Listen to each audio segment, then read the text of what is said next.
Olá, amigos ouvintes, com alegria vamos dar continuidade ao nosso estudo de Adorno. E agora, realmente, entrando no cerne do pensamento dele.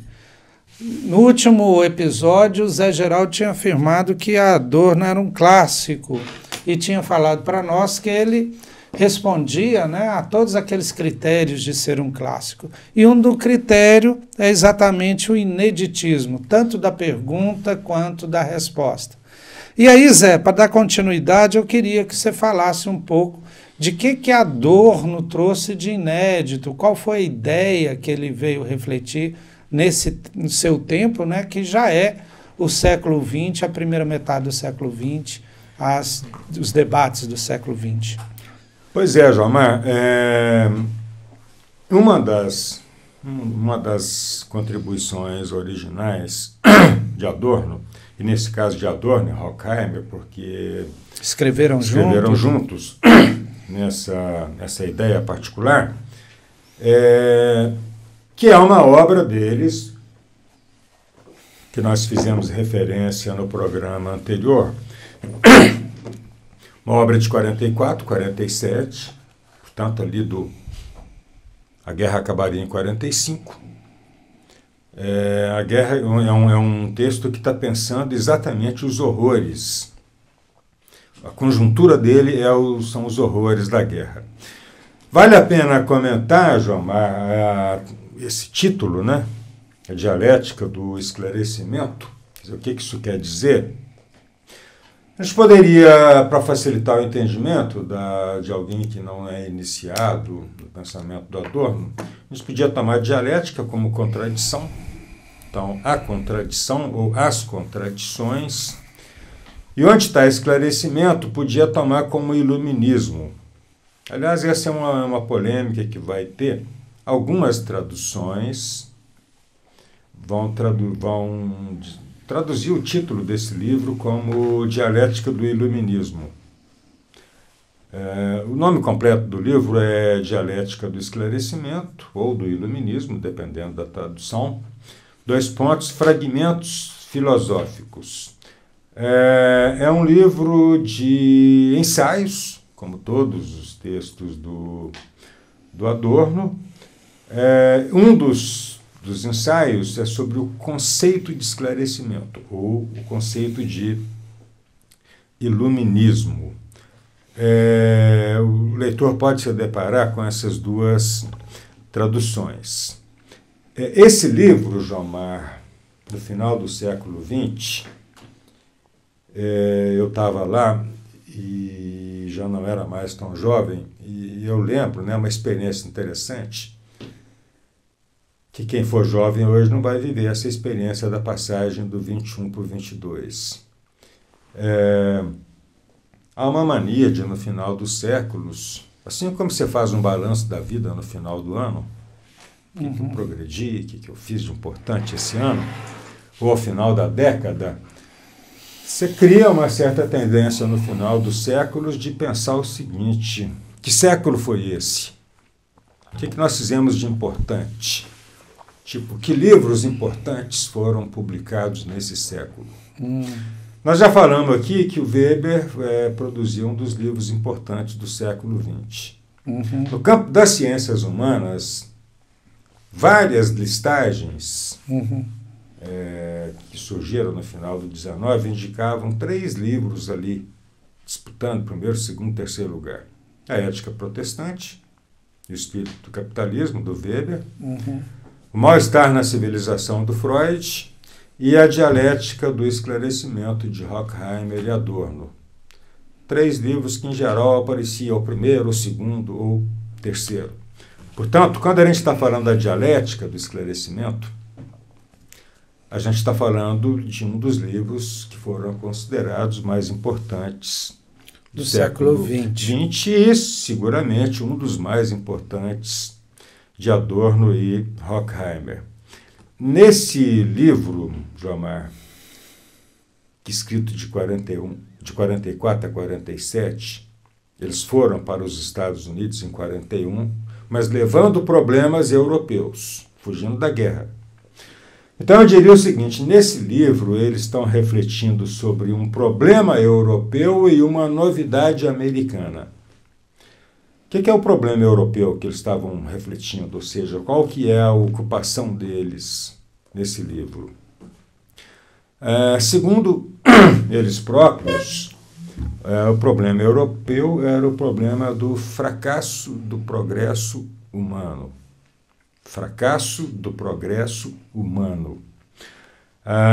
Ou a regressão da humanidade esclarecida a um neobarbarismo. Ou então a uma combinação paradoxal de esclarecimento com estupidez. O que eles estão querendo dizer com isso? A grande ilusão iluminista,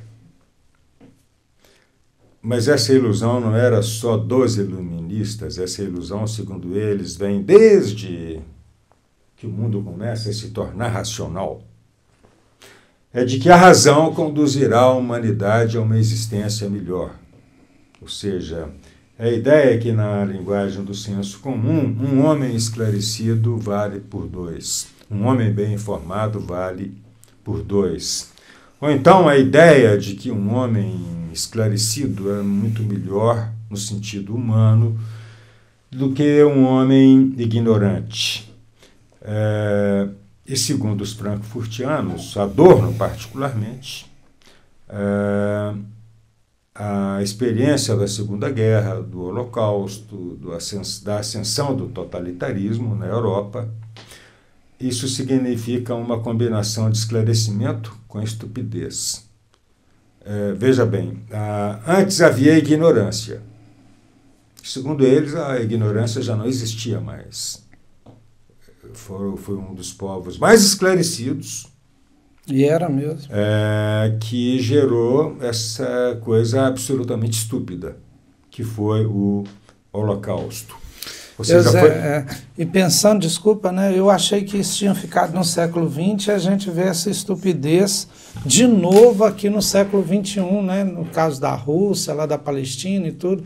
E dos Estados Unidos agora. Dos Estados Unidos agora, né, com o novo governo americano lá, que elegeu o Trump pela segunda vez e está acontecendo o que está acontecendo. Então, o que acontece? É exatamente o esclarecimento com a estupidez. Adorno foi indagado, né, sobre a atualidade da tese dele, e ele nunca hesitou. Ele fala o seguinte: as condições para o surgimento de líderes demagogos e totalitários com roupagem populista, as condições para que isso emerge tá aí, né?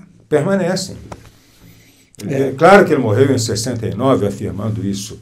Perguntavam para ele assim: estamos livres do totalitarismo? Não, porque as condições para a emergência elas permanecem. Então, digamos assim, esse é o problema europeu que eles estavam pensando nesse livro, escrito de 44 a 47. O neobarbarismo, ou seja, a recaída da humanidade numa nova barbárie. Está vendo? É interessante, João Mário, a gente separar o seguinte: nova barbárie, o que é isso? Bom, é diferente da velha barbárie. Uhum. Então, porque os pensadores iluministas sempre entenderam o seguinte: a barbárie é uma coisa que ficou para trás. Uhum. O que é a barbárie? Bom, talvez quando o homem estivesse na caverna, ele já estivesse superando a barbárie. Mas a barbárie, segundo os frankfurtianos, a velha barbárie, ela tinha alguns componentes. Ignorância. Uhum. Ignorância em que sentido? A ausência de esclarecimento. Não havia ciência, não havia razão. Ignorância, escassez. Uhum. Fome existia, mas ela era resultado da escassez. Uhum. Medo. A ignorância gera medo. Medo de quê? Do desconhecido. E violência. O medo gera violência. Se eu estou com medo de você, então, se eu exterminá-lo, eu extermino a razão de ser do meu medo. Então, a barbárie, a velha barbárie tinha escassez, ignorância, medo, violência. O que é a nova barbárie? Retira a ignorância. Somos esclarecidos. Uhum. As pessoas que governam o mundo sabem exatamente quais são as consequências das suas decisões. Por exemplo, as pessoas que regulam, ou as organizações que regulam os estoques de alimentos existentes no mundo, ou petróleo, e que regula esses estoques, segundo a lógica do mercado, portanto, pensando na questão do equilíbrio entre oferta e procura, eles sabem que essa é uma decisão anti-humana, que você poderia utilizar os estoques de alimentos, por exemplo, para resolver o problema da fome. Tá vendo? Então não é um problema de ignorância, é de estupidez, porque quem toma essa decisão é esclarecida. Então eles vão dizer, não há mais ignorância, mas há estupidez. Não há mais escassez, porque nós vivemos numa sociedade abundante. Antes a fome era resultado da escassez. Hoje ela não é mais resultado da escassez, porque não existe escassez. Eu li um dado que o Brasil tem 200 milhões de pessoas, mas alimenta 1 bilhão, né? Produz em excesso. E o Brasil saiu do mapa da fome agora, de novo, né? Pela segunda vez. Mas isso é muito pouco para um país que produz tanto. Não, e você vê que a decisão de entrar de novo no mapa da fome foi política. Exatamente. Não foi por causa de escassez. Exatamente. Está vendo? A nova barbárie para o Adorno seria uma sociedade esclarecida, abundante, continua regida pelo medo e continua violenta. A violência não foi erradicada, o medo não foi erradicado. É como se o medo fosse a razão de toda e qualquer estupidez. Então, esse que o Adorno vai chamar de nova barbárie. Na expressão dele, João Maia, vale a pena ler um pequeno trecho. Ele diz o seguinte, na definição dele, o que é esse retorno à barbárie? Ele diz assim, abre aspas, estando a civilização no mais alto desenvolvimento tecnológico, ele não presenciou os computadores, ele não presenciou a terceira revolução industrial. O que significa que, se vivo, ele teria mais razões ainda. Estando a civilização no mais alto desenvolvimento tecnológico, as pessoas se encontram atrasadas. A ciência está lá na frente, a cultura está lá na frente, a tecnologia está lá na frente, a mentalidade está lá atrás. E junto com a mentalidade, a moral. Quer dizer, como as pessoas agem. A vida. Ou seja, as pessoas se encontram atrasadas de um modo peculiarmente disforme em relação à própria civilização. Mas também se encontram tomadas por uma agressividade primitiva. As pessoas estão cada vez mais agressivas, cada vez mais tomadas por um ódio primitivo. Ele está falando bárbaro. Ou, na terminologia culta, estão tomadas por um impulso de destruição. Que é o que Freud fala no livro que você citou aí. Mal-estar na civilização. Por outro lado, a dialética do esclarecimento vai se deparar com a novidade americana, a massa. É uma novidade em relação ao que existia na Europa. A massa é uma invenção americana. A indústria cultural. Um dos ensaios da dialética do esclarecimento é a indústria cultural. O primeiro ensaio deles sobre a indústria cultural, descoberta que eles vão fazer nos Estados Unidos. Ou a sociedade regulada, que também pode ser chamada de sociedade administrada. Isso é uma outra novidade, né, Zé? É outra novidade que eles vão pôr, que seria uma sociedade sem indivíduos. Uma sociedade com elevado individualismo e reduzida individualidade. Interessante, né? Uma contradição também. Exatamente, porque o individualismo é heteronômico. Tá vendo? Veja que o consumo se torna cada vez mais individual. Por quê? Porque é uma imposição da indústria. Da indústria Por exemplo, cultural. há poucas décadas atrás, o telefone era da família. Hoje ele é individual, para não dizer que um indivíduo tem mais de um telefone. Às vezes você tem um telefone para cada grupo de relações que você estabelece. Eu tenho dois, um particular e um institucional. O homem, a residência era uma residência familiar. Hoje, ela é uma residência que está se tornando cada vez mais individual. O automóvel, ele era um automóvel para 7 lugares. Familiar. Ele está se tornando cada vez mais individual. Está vendo o elemento heteronômico? Você tem uma sociedade individualista com poucos indivíduos. Uma das razões da regressão à barbárie, segundo eles, é a ausência de indivíduos. Ou seja, quem poderia oferecer resistência a tudo isso seria o indivíduo. Seria o indivíduo. Porque a massa é controlada. O indivíduo é a exata negação, a massa é a exata negação do indivíduo. Ou seja, o indivíduo se dilui na massa. E a massa é capaz. A massa, primeiro, é que ela é grande. Tem experimentos sociológicos sobre isso, né? Você segue a massa. Se você não for muito indivíduo, onde a massa vai, você vai atrás. Você vai atrás. Aquele filme A Onda... mostra isso. Ele demonstra isso. Se você pegar, Jomar, o comportamento político das massas gera tragédias. É verdade. Gera tragédias. Está vendo? A democracia não foi inventada para as massas, foi para o povo. Só que o povo foi massificado. Ou seja, e aí o Adorno vai usar, Jomar, algumas expressões para se definir, para compreender esse declínio do indivíduo.